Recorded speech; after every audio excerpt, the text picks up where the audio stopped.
দেখি আসি ইকবালের পেছনটা বারবার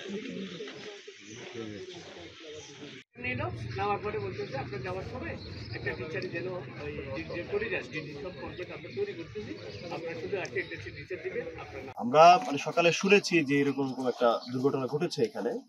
শোনার পরে প্রিন্সিপাল মহোদয় আমাকে কল দিয়েছেন, তাকে আমরা বলেছি যে একটা ইমিডিয়েটলি থানা একটা জিডি করার জন্য, এবং হলো একটা তদন্ত কমিটি আমরাও করছি, তাদেরকেও একটা তদন্ত কমিটির কথা বলেছি তদন্ত কমিটি করার জন্য, এবং পুলিশের সাথে থানা যে পুলিশ রয়েছে তাদের সাথে আমরা যোগাযোগ করেছি, তাদেরকে নির্দেশনা দেওয়া হয়েছে। সেই অনুযায়ী সকালেই আমাদের পুলিশ সদস্য যিনি আছেন সাব ইন্সপেক্টর অভি, তিনি এখানে আসছেন। এসে হলো যে এখানে বিভিন্ন বক্তব্য, যারা নাইট গার্ড ছিলেন, শিক্ষক ছিলেন বা স্থানীয় রাজনৈতিক যারা ব্যক্তিত্ব রয়েছেন তাদের সাথে কথা বলছে। এটা তদন্ত কার্যক্রম চলমান রয়েছে। আমরা এটাতে আমরা খুব দ্রুতই হলো যে যদি কোনো তদন্তে যদি কোনো কিছু বেরিয়ে আসে কোনো, আমরা ব্যবস্থা নেব। তদন্ত কার্যক্রম চলমান।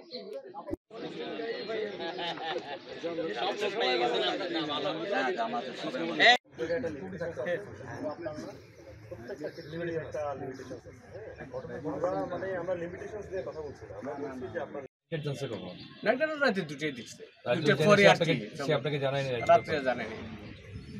আপনার নাইট গার্ডে তো মানে মোবাইল ব্যবহার করে না, আবার রাত 2টার সময় ঘটনা ঘটছে, 2টার পরে আপনি জানছেন সকালে, এটা তো আসলে ইনফরমেশন গ্যাপ। তো এত থেকে ফুল দিল, ফুল দেওয়ার পরে যে তারা মানে এইদিকেই যে অবস্থান করে এই ক্যাম্পাসের মধ্যেই, তো সেক্ষেত্রে নাইট গার্ড কি রাতে কাউকে আর জানায় না?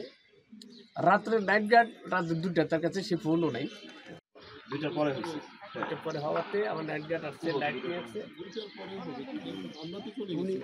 উনিও আমাদের পরিচালনা করছে। 2টার পরে শব্দ আমরা এখানে কলেজের টিচার নেতৃবৃন্দরা ছিলেন, আমরা ভাই ছিলাম, আমরা সর্বশেষ সারা চলে যাওয়ার পর ওনাদের ছবি তুলছে, আমাদেরও ছবি তুলছে, তুলে আমরা চলে গেছি।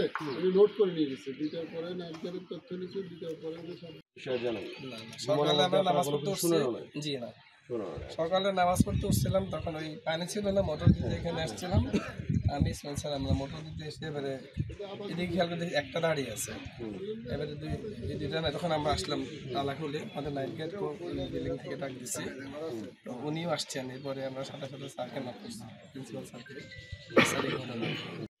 তো আপনার এখানে সে যদি কোনো একটা বিপদ হয় তাহলে আপনার কিভাবে সে জানাবে? একজন নাইট গার্ড কিভাবে সে ইউজ করে? না না কালকে ফুল দিছে, তার সাথে আমি যে কথা বলছি, আপনি পিছন থেকে এসে বললেন যে 2টার সময়, 2টার পরেই ভাঙছে, আপনি কিভাবে মানে কখনো সেটা কেউ জানে না।